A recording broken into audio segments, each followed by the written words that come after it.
Hello guys, thank you for stopping by my channel. If this is your first time here, please like, subscribe and share. My name is Elinge and I consider myself a working man living in the UK. Now, I have had several jobs ranging from the public sector all the way to the healthcare sector. I have created this channel for learning and development and also to share life experiences. So this is how it's going to work. I'm going to put on videos here. You're going to put your comments down. Any questions you've got, any experiences you want to share. There's a great chance that I might learn something along the line. And most importantly, so might you. I want to use this opportunity to thank each and every one of you who has actually done this. You've shared and liked and subscribed. You will be surprised on how much progress this channel has made in the past few days. I am very grateful for your efforts. Now, guys, to cut the chase, I want to discuss about a topic which is not very often mentioned in YouTube or other social media platform. The topic is about the benefits of working in a domiciliary care sector. So basically, what do you stand to benefit, or what are the advantages of a carer working within the domiciliary care industry? Now, the first one, which is very, very evident amongst immigrants, is that it helps with cultural integration. Cultural integration is a massive, massive aspect of life in the UK. Now, this is very, the whole aspect of cultural integration comes into place where you actually have to go into people's houses and learn about their cultures. This is very, very fundamental because, this interaction with these service users provides an exchange. You come in as a stranger to provide care to these people, and in that process, you now tend to understand their culture, and it's almost like an exchange. So, and these people oftentimes want to know where you come from, and then that thought-provoking, conversation, it sort of ignites an exchange of culture, and then you are sort of like giving them your culture, they're giving you back their own culture, so you're bouncing off each other, and it can be a really good thing. And sometimes if you are not also very careful, it might be a negative thing, but I like to say on the whole, it's a very, very good thing having this cultural integration. Secondly is the aspect that it enhances your communication as a person. Now, you come into the UK, it's a different ball game. You say probably you've come from India, from the Philippines, from Cameroon, Nigeria, wherever you are. The standards of communications are different. So domiciliary care, again, as mentioned, in the course of interaction with your service users, you enhance your communication skills, whether it's by listening, by listening to the service users, or by talking to them. It's not just listening, but active listening.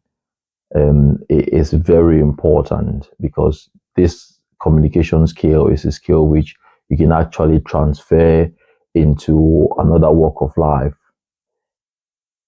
A very, very important transferable skills. Now, most jobs are always asking for good communication skills, and within the domiciliary care company, this is a place where, or a space where you can actually improve on this skill. So that is the second benefit. The third benefit I want to talk about is flexibility. This job, working in domiciliary care company or domiciliary care sector, provides you that flexibility.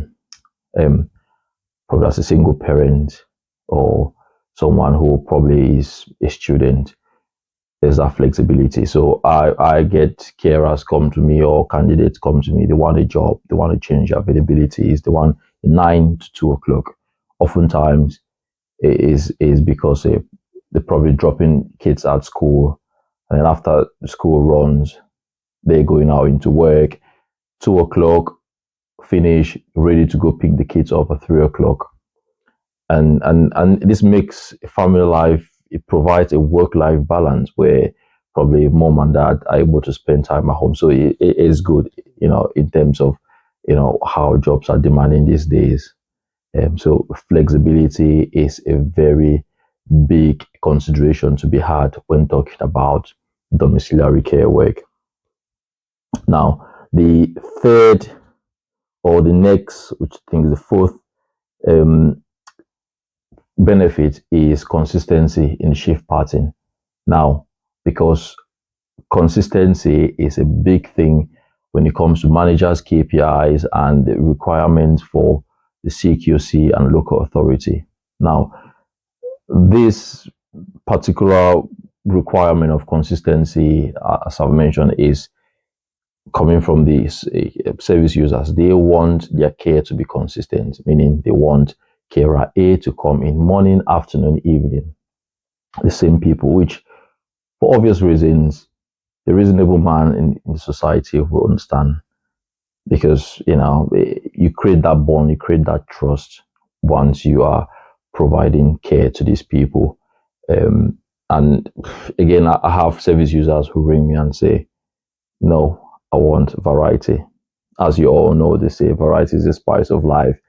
If people apply this in their personal lives, so people have different preferences, but ultimately you will get service users wanting the same carer every now and then. So it does afford them the carer consistency as well.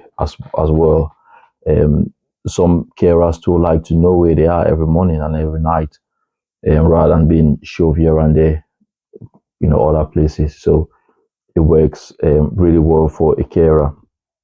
Another point is also the pay, as some companies provide what is called block pay.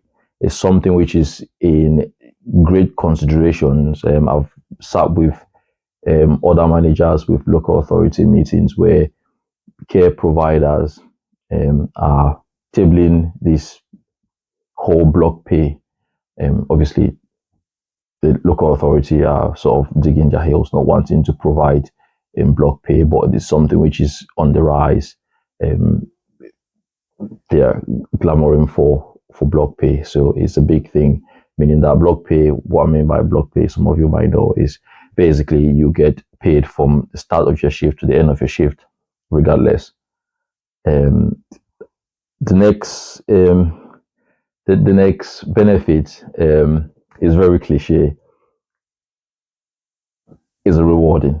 Domiciliary care is rewarding. Is rewarding because you are making a difference in someone's life.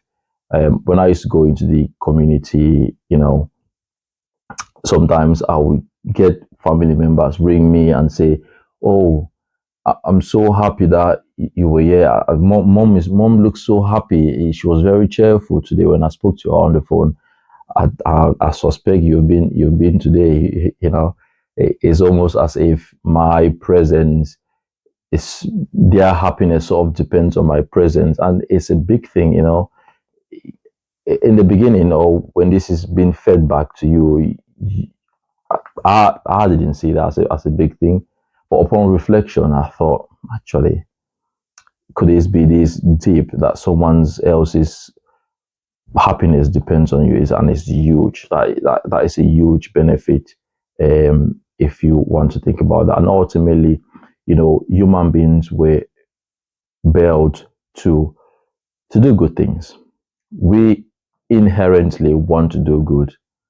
So it gives you that buzz going back home, knowing that you've done a very good thing for someone, and you can go to bed and be happy about that. So this is something that other jobs cannot provide you. Going to a warehouse job will not provide you that sort of satisfaction. It is rewarding. The next benefit, which I want to talk about, is learning new skills. I've talked about communication skills, but there are some skills that are very, very important, which are very, vital when you're talking about, say, your ultimate goal as a person. You want to be, say, for example, a nurse. So, as a carer working in the domiciliary care industry, You will be dealing with things like the stomach bag, so cleaning the stomach bag. You'll be dealing with things like the catheter. Um, I think there's also peg feeding. Obviously, you need to get special training for peg feeding. These particular skills are transferable in another life, being a care, being a nurse in the community. This is their bread and butter. So you going into that, you're really well set up. And so this some of the things that people undermine in domiciliary care is a lot of benefits. These skills cannot be downplayed as it's been put out there in on social media platforms.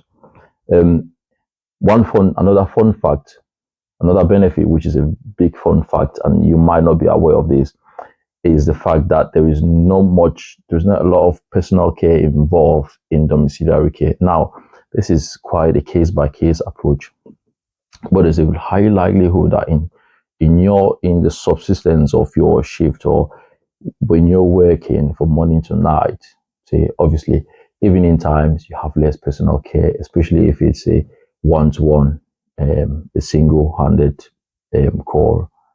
It could just be something like microwaving meals, doing a cup of tea, making sandwiches, having a chat, sitting down for an hour, having a chat, taking someone to the pub, you know, doing shopping for 3 hours. You're getting paid. There's no personal care. And this is what people fail to understand. I cannot remember how many times, or cannot count how many times I've had to go to services house and they've just asked me, sit down, let's watch football. And it's satisfying.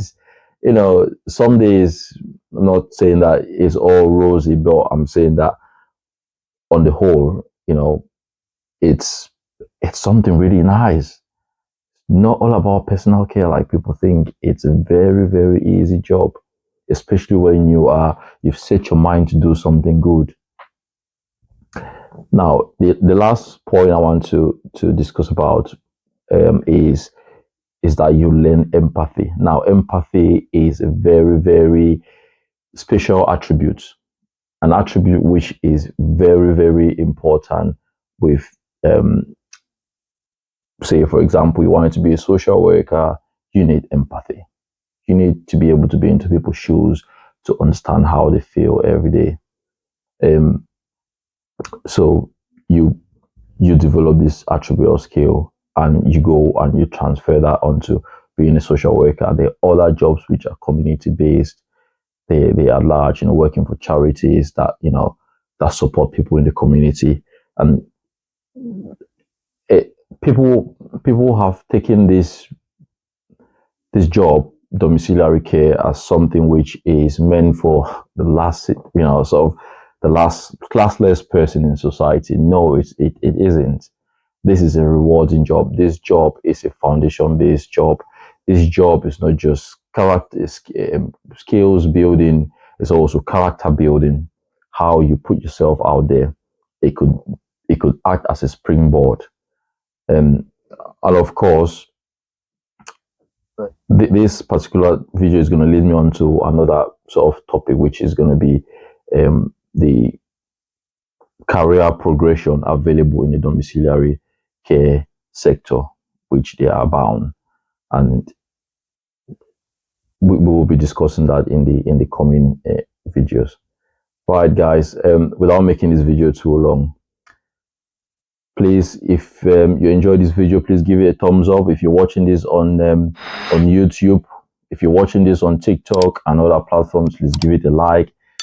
YouTube guys, please subscribe and share it to your friends. It's giving more traction. Please drop a comment below what you want to know. I try to make these videos more concise, but if you have any additional sort of requests, please drop the comments below.